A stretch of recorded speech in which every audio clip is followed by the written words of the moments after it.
ఇది తెలంగాణ ప్రభుత్వం విడుదల చేసిన ప్రజాపాలన దరఖాస్తు అప్లికేషన్ ఫారం. కాంగ్రెస్ ప్రభుత్వం అమలు చేస్తున్న 6 గ్యారెంటీల లబ్ధిని పొందేందుకు ఈ అప్లికేషన్ ఫారంలో అడిగిన అన్ని వివరాలను కరెక్ట్గా నింపాల్సి ఉంటుంది. ప్రజాపాలన దరఖాస్తుల్ని ఎలా నింపాలో ఈ వీడియోలో చూద్దాం. ఈ దరఖాస్తు సంఖ్యను ప్రభుత్వం వారు చూసుకుంటారు. మీరు దీంట్లో ఏం రాయకండి.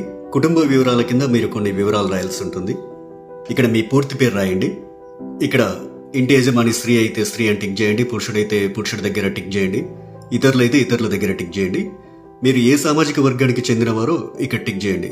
ఎస్సీ అయితే ఎస్సీ దగ్గర, ఎస్టీ అయితే ఎస్టీ దగ్గర, బీసీ అయితే బీసీ దగ్గర, మైనార్టీ అయితే మైనార్టీ దగ్గర టిక్ చేయండి. ఎస్సీ ఎస్టీ బీసీ మైనార్టీ కాని వారు ఇతరుల దగ్గర టిక్ చేయండి. ఇక్కడ వారి పుట్టిన తేదీ, పుట్టిన నెల, సంవత్సరం వరుసగా ఇవ్వండి. 12 అంకెల ఆధార్ కార్డ్ నెంబర్ ఇందులో ఫిల్ చేయండి. ఇక్కడ రేషన్ కార్డ్ నెంబర్ రాయండి. ఇక్కడ మీ మొబైల్ నెంబర్ రాయండి. వృత్తి దగ్గర మీరు చేసే వృత్తిని రాయండి. ఇక్కడ మీ కుటుంబ సభ్యుల పేర్లు, వారి వివరాలు తెలపాలి. ఇక్కడ పేరు, అతను గాని ఆమె గాని మీకేమవుతారో, తల్లి అయితే తల్లి అని, భార్య అయితే భార్య అని, కొడుకు అయితే కొడుకు అని, కూతురు అయితే కూతురు అని నింపండి. వారు స్త్రీ అయితే స్త్రీ అని, మగవారైతే పురుషుడని. ఇక్కడ వారి పుట్టిన తేదీ, పుట్టిన నెల, సంవత్సరం వరుసగా ఇవ్వండి. ఇక్కడ వారి ఆధార్ కార్డ్ నెంబర్ రాయండి. ఇలా మీ ఇంట్లో ఎంతమంది ఉంటే అంతమంది పేర్లు రాయండి. ఇక్కడ ఇక 2వ పేజీలో ఏం రాయాలో చూద్దాం. 10వ నెంబర్ దగ్గర మీ చిరునామా రాయండి. ఆధార్ కార్డులో ఉన్నట్లు మీ ఇంటి నెంబర్ ఇక్కడ రాయండి. మీ గ్రామం లేదా మున్సిపాలిటీ ఇక్కడ రాయండి. ఇక్కడ మీ వార్డ్ నెంబర్ రాయండి. ఇక్కడ మీ మండలం పేరు, తర్వాత మీ జిల్లా పేరు ఇక్కడ రాయండి.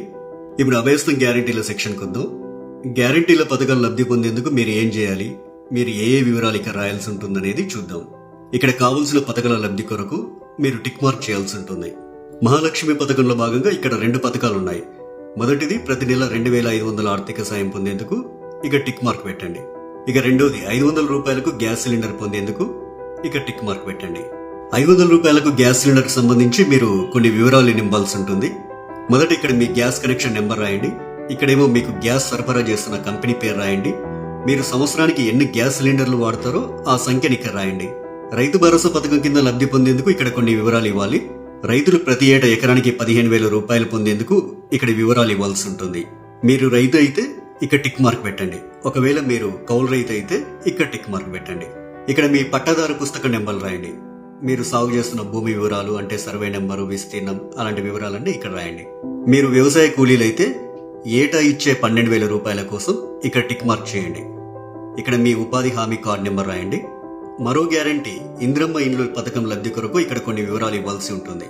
ఇల్లు లేని అర్హులైన కుటుంబం వాళ్ళు ఈ వివరాలు ఇవ్వాలి. ఇంటి నిర్మాణం కోసం ఆర్థిక సాయం పొందేందుకు ఇక టిక్ మార్క్ చేయండి. ఇక అమరవీరులు మరియు ఉద్యమకారులు 250 చదరపు గజాల ఇంటి స్థలం పొందేందుకు ఇక్కడ కొన్ని వివరాలు ఇవ్వాల్సి ఉంటుంది. మీది అమరవీరుల కుటుంబం అయితే ఇక్కడ టిక్ మార్క్ పెట్టండి. ఇక్కడ మీ కుటుంబంలోని అమరవీరుల పేర్లు రాయండి. వారు అమరులైన సంవత్సరం రాయండి. ఎఫ్ఐఆర్ నెంబర్ రాయండి. డెత్ సర్టిఫికెట్ నెంబర్ రాయండి. ఒకవేళ ఉద్యమకారులు అయితే మీరు తెలంగాణ ఉద్యమంలో పాల్గొన్నట్లయితే అవును అని ఉంది కదా, ఈ బాక్స్ దగ్గర టిక్ మార్క్ పెట్టండి. ఒకవేళ పాల్గొనకపోతే కాదు అనే బాక్స్ దగ్గర టిక్ మార్క్ పెట్టండి. అవును దగ్గర టిక్ మార్క్ పెట్టినట్లయితే కొన్ని వివరాలు రాయాల్సి ఉంటుంది. సంబంధిత ఎఫ్ఐఆర్ నెంబర్ మరియు సంవత్సరం ఇక్కడ రాయండి. ఒకవేళ జైలుకు వెళ్లి ఉంటే ఆ వివరాలు ఇక్కడ రాయండి. ఇక్కడ జైలు పేరు రాయండి. ఇక్కడ స్థలం పేరు రాయండి. ఇక్కడ మీరు అనుభవించిన శిక్షా కాలం అంటే ఎన్ని రోజులు, ఎంత కాలం అనేది ఇక్కడ రాయండి. తరువాత గృహజ్యోతి పథకం. గృహజ్యోతి పథకం కింద ప్రతి కుటుంబానికి 200 యూనిట్ల కరెంటు ఫ్రీగా ఇస్తుంది కాంగ్రెస్ ప్రభుత్వం. ప్రతి నెల దాదాపు మీరు ఎన్ని యూనిట్ల కరెంటు వాడతారో ఆ వివరాలు ఇక్కడ ఇవ్వాల్సి ఉంటుంది. 100 యూనిట్ల వరకు వినియోగిస్తే ఇక్కడ టిక్ చేయండి. 100 నుండి 200 యూనిట్ల వరకు వినియోగిస్తే ఇక్కడ టిక్ మార్క్ చేయండి. 200 యూనిట్ల కంటే ఎక్కువగా ఉపయోగిస్తే ఇక్కడ టిక్ చేయండి. మీ మీటర్ నెంబర్ను ఇందులో రాయండి. చేయూత పథకం. ప్రతి నెల చేయూత పథకం కింద వృద్ధులకు 4,000 రూపాయలు, దివ్యాంగులకు 6,000 రూపాయలు ప్రభుత్వం ఇస్తుంది. మిమ్మల్ని దివ్యాంగులుగా గుర్తిస్తూ ప్రభుత్వం మీకు ఇచ్చిన సదరం సర్టిఫికేట్ నెంబర్ ఇక్కడ రాయండి. మిగతా వారు వృద్ధులైతే ఇక్కడ, గీతా కార్మికులైతే ఇక్కడ, డయాలిసిస్ బాధితులైతే ఇక్కడ, బీడీ కార్మికుల జీవన భృతి పొందే వాళ్ళైతే ఇక్కడ, ఒంటరి మహిళా జీవన భృతి పొందాలనుకునే వారు ఇక్కడ, వితంతు పెన్షన్ కోసం ఇక్కడ టిక్ మార్క్ చేయండి. చేనేత కార్మికులైతే ఇక్కడ టిక్ మార్క్ చేయండి.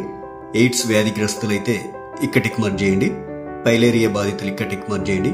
బీడీ టేకేదర్ జీవన భృతి వాళ్ళు ఇక్కడ టిక్ మార్క్ చేయండి. ఈ అప్లికేషన్ ఫామ్ కు మీ ఆధార్ కార్డ్ జిరాక్స్, తెల్ల రేషన్ కార్డ్ జిరాక్స్ కాపీని జత చేయాల్సి ఉంటుంది. ఇక్కడ మీ సంతకం, ఇక్కడ మీరు అప్లికేషన్ ఇచ్చిన తేదీ రాయండి. మీ ఊర్లో ప్రజాపాలన సదస్సులు పెట్టినప్పుడు ఈ అప్లికేషన్ ఫామ్ తీసుకెళ్లి వారికి ఇవ్వాలి. ఇక చివరిగా ప్రజాపాలన దరఖాస్తు రసీదు ఉంటుంది. ఇందులో మీ నుంచి దరఖాస్తు తీసుకునే అధికారి కొన్ని వివరాలు రాసిస్తారు. ఈ రసీదులో అధికారి దరఖాస్తు సంఖ్య రాస్తారు. అభయస్వన్ గ్యారెంటీలకు సంబంధించి టిక్ మార్క్ చేస్తారు. తదితర వివరాలన్నీ కూడా రాస్తారు. చివరగా అధికారి తన సంతకం చేసి మీకు రసీదునిస్తారు.